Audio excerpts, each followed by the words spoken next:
Oromoo irraa barbaadu. Ani kana waa hawaasa Oromoo irraa barbaadu. Hawaasni Oromoo kan inni itti beeku akka aniif abbaan ijoollee kiyyaa walii galtee qabaannee yookaan ilmaan kana waliin guddifachaa jirrutti beeka. Sigalee? So ani wanni hawaasni kiyya naa beekuu qabu. Aniif abbaan ilmaan kiyyaa waliin hin jirru. Abbaan ijoollee kiyyaa bultii biraa jaarratee jira. Hadda boru dhufu odoo jedhee eegu anaaf ilmaan kiyya badheetti nu darbee caarraan keenya rabbii gaditti harka isaa jira. Sigalee miti. Namni tokko galee wanni nuti qabnu caarraa maallaqa na duuba warra ispoonsaraatiin bilbilee qarshii san naa deebisaa kaansil godhaatii naa deebisaa. Anillee gahee kiyyarraa waan ilmaan kiyya laallatu gochuufii danda'a. Sigalee anaaf jaarsaaf jaartiidhaan galfanne waan ta'eef qarshii sana walqixa nuu qoodaa jedhee warra ispoonsaraatti bilbilee gaafa dubbatu warri ispoonsaraa ammoo ana na gaafatan. Siifuu abbaan ilmaan keetii akkas jechuu jira akkam goonaa naan jedhan kazzaan yoo naan jedhan inni na duubaadha kan inni bilbilee isaanii waliin haasa'e ani kanan beeku abbaan ilmoo kiyyaa ni dhufaa jira jedhee mana sirreessuu jira sigalee waan isa barbaachisu gochuu jira malee inni akka inni na duubatti shira xaxaa jiru hin beeku sigalee inni garuu asumatti osoma mana hidhaa keessa jiru pilaanii waan silaa gochuu qabu biyya galee waan gochuu qabu yookaan ammoo jireenya akkamii akka maatii isaatti wajjin jiraatu waan hunda haala mijeeffatee na duuballee maatii isaatti mana hidhaa keessatti miisee janaasaa ture chaatiidhaan jechuudha barreeffamaan sigalee warra asii isa dubbisu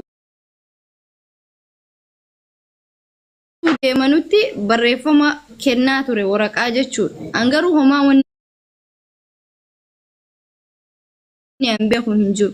Sigalee gaafa biyya galus mana hidhaa keessatti walii galteedhaan gale ani kanan jedheen taa'e achuma taa'e waan silaasii godhamuu qabu sii godha Itoophiyaa yoo galte meebi akki ati itti deebitu hin jiraatu ta'a anillee aarsaa ilmaan keetiif kafalaa jira atillee aarsaa ilmoodhaaf kafalamu san achuma keessa taa'itii kafali meebi yoo inni illee manuma hidhaa san keessatti si baasuu dandeessi hagam tokko yoo sitti jabaatellee hagam tokko yoo miidhamtellee miidhamiiti haga barri haaraa dhufutti Bu'aa ilmoo ofiitii kafalan san kafali anu ati badii meeqanatti gootee badii kan kee dhiifama sii godhee si wajjin jiraachuu jira jennaani lakkii siifuu ani wanti hundi huyna kiyyaa ol ta'ee jira saniifuu galeetan torbaan lama osoo hin guutin finfinnee mattiin osoo maatii kiyyan laaliniin deebi'a yoo haalli naa danda'ame paaspoortii nan deebi'a yoo naan danda'amne ammoo gara barahaatii nan dhufaa naan jedhe sigalee baatii torbaa fi guyyaa 15 hidhame.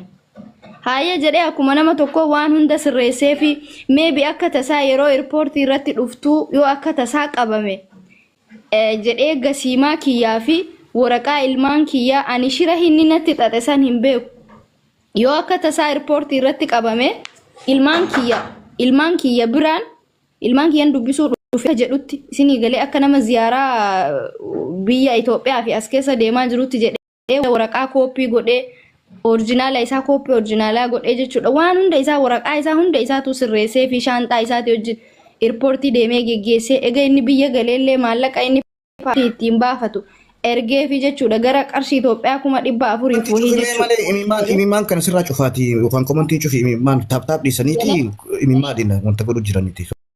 Akkasitti waan hunda isaatu iyyuu aarsaa hunda kaffalee galee waan tokko namaa gadi hin ta'in sigalee namaa gadi hin ta'in jedhee yeroo inni Itoophiyaa galeellee jechuudha sigalee waan hunda isaatu godhee fi garuu inni haala hunda gaafa mijeeffatee mana sanillee sirreeffatee maalii gaafa jedhu eegal haasaa tokko natti coree waan ani hin jirne kana naan jedhe achiin na baaste asiin na baaste achiin na baaste naan jedhee ofiifuu ka jiruun ilmaanii fi jiruun biyya baqaa na wareersite waa kumaatamaati akkasii ati akkanaa jedhee haasaa xixiqqoo narratti ilaaluu eegale sigalee.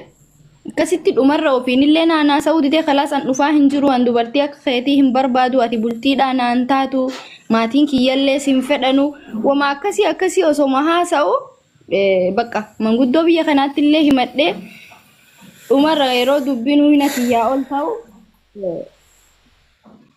bakka jechuun ani wanni an barbaadu maallaqa osoo hin taane sigalee keezii ilmaan kiyyaa Koi, itti ma koi. Kezi adam baafte Oromoon hundi meeqoo yoo munir koo afaan biqilanii. Munir sabari haa xumura.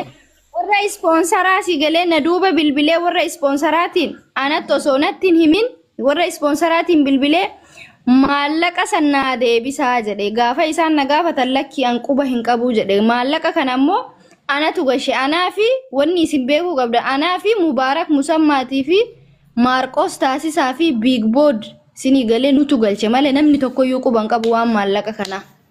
Sigalee kazaa isaan na gaafatani gaafa isaan na gaafatan lakki anumaa wanni an irraa beeku hin jiru maallaqa inni na deebisaa jedhaa jiru kanallee an humaa wanti an irraa beeku hin jiru jedhe jennaani haaya rakkoo hin qabu garuu abbaan ilmaa keetii tokko beeytee kazakii jedhamu akka maallaqni kun gimmaashni isaa deebi'u yaalii gochaa ture yoo isin maallaqa kiyya kana abbaa ilmaan kiyyaati ergitan anuu waggaa kana guutuu biyya kana keessatti rakkadhee maallaqa ispoonsaraa irraa na ergaa isiniin hin jenne isin ammootu yoo maallaqa kana abbaa ilmaan kiyyaati ergitan angabbeetan hawaasa Oromootti isin himadha jedheetiin akkasitti isaaniin wal biraa gale sii galee kaamma maallaqni bira jiru haala danda'amuun an dhufee hawaasa irrattillee yoo ati na barbaadde niin dubbadhaa jedhee jira almuhim an amma wanni isarraa barbaadu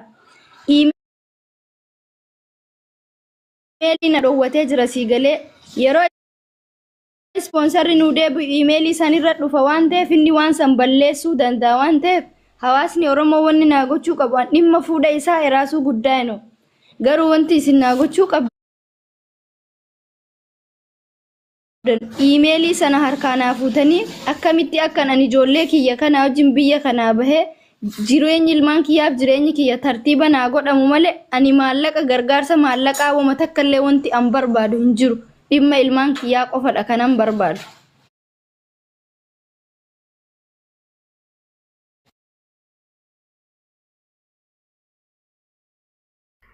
Muniira Masigalee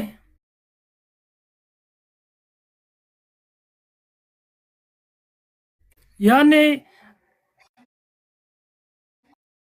fuula kiri Sigalee akka namaan amma ila amma wanni inni an ittiin arrabsaa jirtanuu kanaami dubbiin ijoon ka'uu qabdu waa'ee ispoonsaraatii fi waa'ee faayila siitii jeetiin isin dura dhaabbadhe mee maallaqaa itti deebinaa ispoonsara haasawaa hin jiru jiraame yaani ila amma wanni inni dubbachuu jiru kanumaa bar isaan malee hin taatu jechaan jiru ila amma isi waa'ee maallaqa irratti xiyyeeffatan lakki ajandaan kana qofaa miti kaanii hojiinis walii hidhata ani dhibee siifuun ani amma wanni irratti xiyyeeffadha dubbii maallaqaa dhiisaa jechuu kiyyaa miti dubbatamuu qaba kan maallaqaatis rakkoon qabu dubbatamuu qaba garuu kan xiyyeeffatamuu qabu waa'ee faayila siitii fi waa'ee isiin bakka yaaddisan dhaquu saniin dubbachuu ture reefuu sanatti gad darbitan tanuma amma isiin dubbateen dubbachuu jira miila amma ta maallaqaa Oromoon illee bakka ni buustii fi oolee rakkoon jiraatin jee ammallee irranti deebe reefuu waniin jees ammas kanuma wanni isiin jette waan hari'a kan hin jiru jiru kana aha.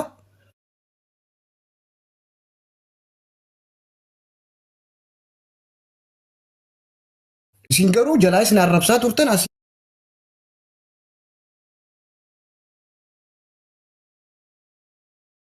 illee unatti duulaa turtan akkasii miti wanni kuni obboleessa keenya kana tasgabbiidhaan suutatti jennee aboo ijoolleen tuni baruu yoo deemte guddattullee abbuma jettee siyaamti.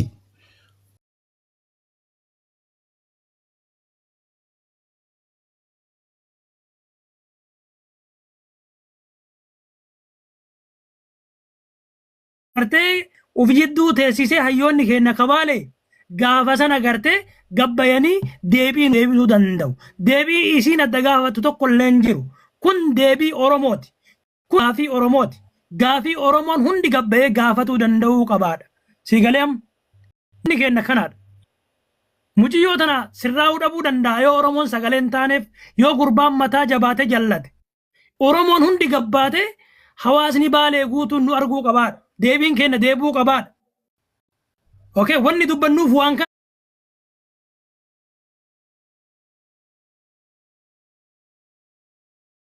kanaaf asirratti nu hubadhu Muniir. Yookiin immoo addaan haabatanii addaan hafacaanii miti. No, akkasii miti. Okay, naagalee jira sanii miti. Ani wanni inni jaa jiru asitti isaa dubbatamu garuu dubbiin wanta jiru namni firri isaa yookaan hiriyyaan isaa dhaqee wanna sana harkaa fuudhuu qabaadha malee asirratti gurbaan kun hin dhufu lafarratti dubbisuu qaban. dubbiin tiyya zooroo lafumatti dubbiin tudhuumti haa itti fufi. waan sin jedhu dhifama assalaamu alaikum obboleeyyan kiyya. وعليكم السلام. Wanni siifuu irratti dalagame dhugaa dubbata akka namummaatittis baay'ee nama gaddisiisa. Akka intala durbaata akkattis nuyi jireenya keessa jiraatullee nama gaddisiisa dhugaa dubbachuuf jechuudha. Irra dibaa osoo hin taane dhugaa dubbachuuf dhugaa jirtu isii baasuudha. Akkuma isin jette akka hin jettee dubbattetti jechuudha sirriidha. UN yeroo jalqaba intarvii godhan faamiliidhaan yoo jiraatan wanni kun keeziin isaanii walirratti jira. Dirqama isiin biyya isaan keessaa bahuuf jechuudha.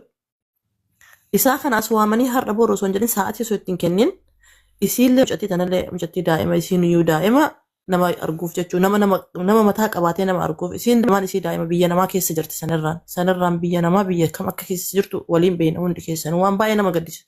Wallaahi dhugaa dubbachuuf dubartummaa kiyya na jibbisiise yaani. Isiinuu nu gaddisiifti wayitii ilmaa wajjin isin jarjartee asirratti namni meeqa ijasii keessa laalu kanarratti ammoo dhibee biraa itti fidu jechuun baay'ee onneen nama cabdi. Dhugaa dubbachuuf jechuudha.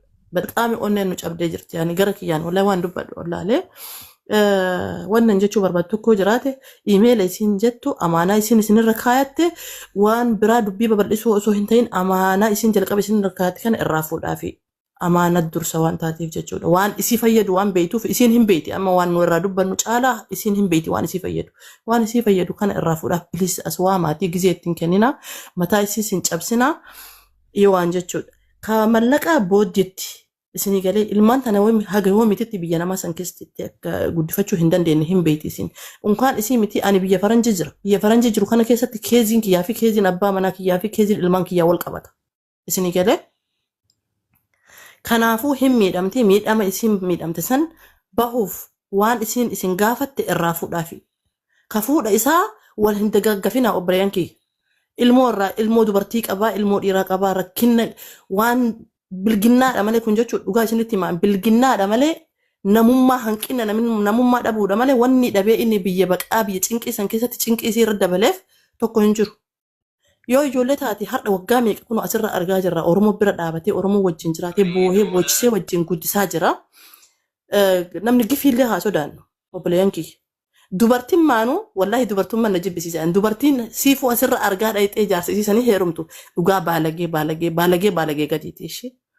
Baalagee dadhabduu macarrashaadha. Wallaahi nama olma jettee ilaaluun qabdu ture. Isii qarqaartee ture. Dubartiidhaa biyya baqaa keessa jirti. Obboleettii durbaa qabdi. Obboleettii Hin beektu daa'ima biyya keessaati amma san isin qaba baaliyyoo sun daa'ima isin waa takka waa'ee mucoo tanaa irra hin beektu waa'ee isiitii miti isii bara mucattiin cubbuun qabdu daa'imni sitti himte waan daa'ima wayiiti waa waggaa 12 mucattiin maal beekti waa'ee biyya alaarra.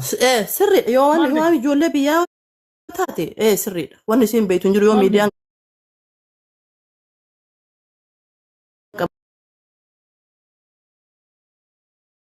yoo taate dhugaa dadhabduudha kanuma wannan jedhu kanuma baay'ee onneen nu miidhamte wallaahi baay'ee gaddiyaan ishee jireenya nama hedduutti nama gaddisiisa wallaahi dhugaa dubbachuuf jechuudha. Innaa waan isin barbaaddu as waamaatii gaafadhaa waan isin barbaaddu san duuka bu'aa fi isin jedha Oromoo isin dhaggeeffadha ishee. Ayyaa itti fufi tartiibumaan itti fufi. Waalaikum salaam itti fufi. السلام عليكم. Waalaikum salaam wa rahmatullah. dura saafii kenna galatoome.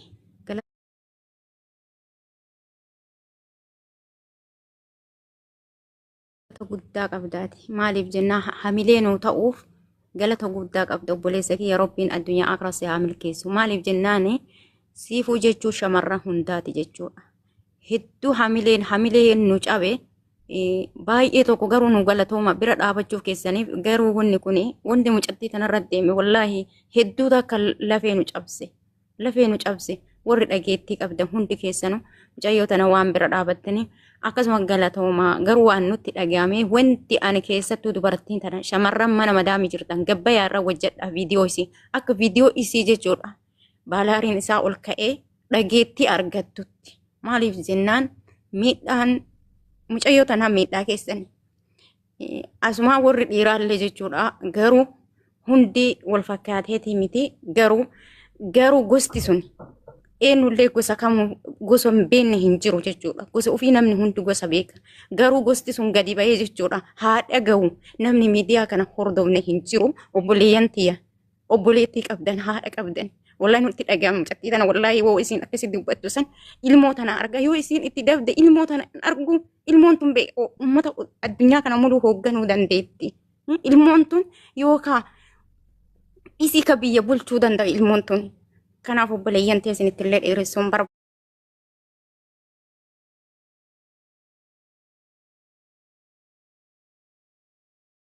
barbaadu saafii akkanuma ittiin ofuufi hamileen hin ta'i hedduu dubartii hedduutu hamileen cabee waan taateef wanti mucattii tanaa waan kenna waan qarqaarsallee yoo taate bira dhaabanna maaliif jennaan nu dubartiidha akka itti jiraatu hunduu ol bahee hin dubbatu malee jireenya hedduu keessa jira kan jireenyi biyya ormaa nu azzaburra mucattiin tun fakkeenya nama hundaaf dubartii biyyaa baatee daa'ima ilmoo ofii gataa jirturra fakkeenya taate mee hubadhaa laalaa bakka isii kana bu'aate. Yoo namatti gamte ijoollee meeqa ka biyya arabaa tana keessa rakkoo irra gahee gattee yookaan shaaree irra gattee biraa fiigaa jirtu. Akkasii isin irratti hin dheeradhu. Saafii kiyya naa galatti. Hayya ulfaadhu. Ulfaadhu tayyib ulfaadhu.